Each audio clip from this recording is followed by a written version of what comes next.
Hi, this is Joe Houghton, and in today's Lightroom Bite I'm going to show you how to merge some photos into a single panorama. We went off to Newgrange last weekend, which is an amazing Neolithic settlement out in County Meath in Ireland, and you can see here a few of the images that I've taken. So I've actually gone from right to left on this one, so this is going to be on the right hand end of the panorama, and then as I move to the left we're going to see more and more of Newgrange come into view. Now, a couple of things just to make a note of when you're shooting this kind of a sequence. I'm shooting in manual mode, so if you have a look on the right hand side there, you can see that I'm at 1,000th of a second at f6.4. I'd focused on this rock in the front, so I didn't necessarily want, sharp focus all the way through the scene. Newgrange is a kind of an iconic monument, so I didn't necessarily need that to be pin sharp, but 6.4 is giving me enough depth of field that we can see it and we can see what it is. And it's also giving me a nice fast shutter speed. I'm not on a tripod, these are handheld. So one thing that I would normally do though when I am shooting, a landscape panorama like this, is notice I'm shooting in portrait mode. If you shoot in portrait mode, you've got much more depth from top to bottom than you have if you shoot in landscape mode. So shoot in portrait mode and then just allow about 1/3 or a half overlap between each of the individual images. That gives Lightroom a lot of stuff to grab onto and match between each separate image. So then what you do is you click on the first image in the sequence, go to the last image in the sequence and shift and click, so you've got them all selected.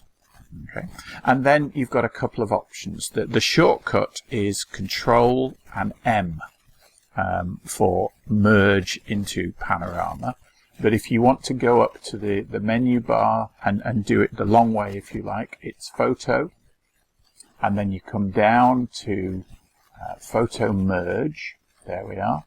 And then we just want a normal panorama, okay? Because all the images in this sequence have the same exposure. I've not bracketed them or anything, so we're just talking about normal panorama today. And there we are. Click on it, and it will now bring up the panorama dialog box. So what it's doing now is it's creating a panorama preview. So it's going to try and load in those, 9 or 10 images, and it's going to give us an initial preview of that panorama. While it's doing that, I'll just talk you through the stuff on the right hand side here. So spherical projection would be as if you were mapped to the inside of a sphere. That's quite good for really wide or multi-row panoramas, but the one I would probably normally go for is cylindrical, and that's as if you're mapping it onto the inside of a cylinder, and that tends to be slightly better to keep verticals vertical. So we might say cylindrical, but you can try each of these, and perspective gives you another option, as if it was just mapped to a flat surface. When we see the preview, what we'll probably find, given that I was hand holding, is that there will be some gaps at the top, because I'm not actually moving on a tripod and I've not got perfect lines going top and bottom. So one of the things we can do is boundary warp, and that will just fill in all the boundaries, and we can also fill the edges if there's any gaps as well, and that will just do, if you like, a content aware fill. And for this particular panorama, that's probably actually going to be quite a good option, because we've got a uniformly blue sky at the top of our different images, and then we've got grass at the bottom. So those are the different settings. So we'll just wait for it to build the preview.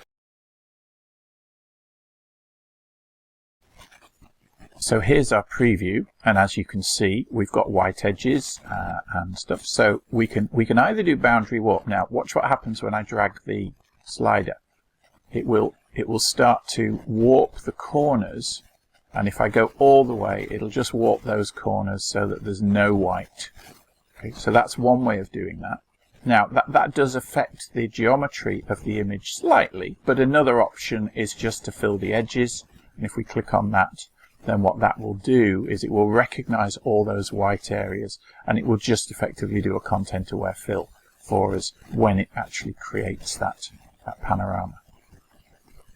And there we see it's filled in the corners and the edges beautifully.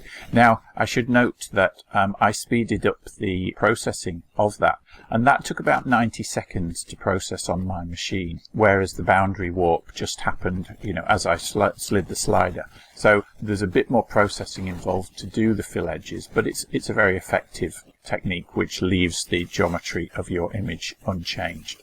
So when you're happy with the choices that you've made, you just hit the merge, and that will now add that to the tasks going on up in the top left hand corner of Lightroom, and there you can see now it's starting to merge those 8 raw files, and then it will create that panorama. And once the panorama has been created, it will appear in the Lightroom grid here, and we'll be able to see it.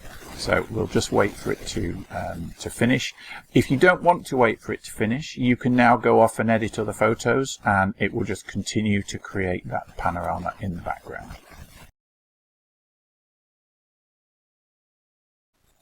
Okay, so there's our panorama now appeared in Lightroom. And if we have a look at one of these individual images first, you can see that that is a 4000 by 6000 pixel image.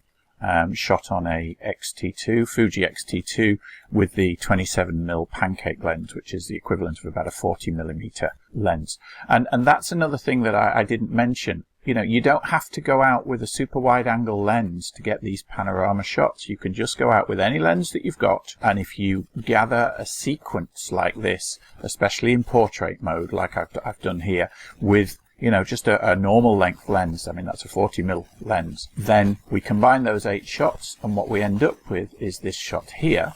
If I double click on it, we'll see it a little bit bigger now.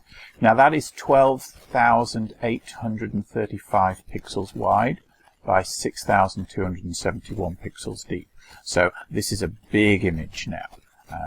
But the quality that you get, I mean, you can see the detail in the rock, you can see the whole of the scene, and it's a fabulous image that has been created from, you know, 8 separate images with a relatively standard lens. You don't need any fancy kit to do this kind of thing. So if we want to have a look at that image in its full glory without any interruptions, we'll do a function F7 to close the left-hand panel, function F8 to close the right-hand panel, and then L twice to turn the lights out, and that just puts a little grey border around the frame, and we can see the image in pretty much full screen there. And I'm pretty happy with that as a panorama shot from our visit to Newgrange. So that's it for today. See you next time.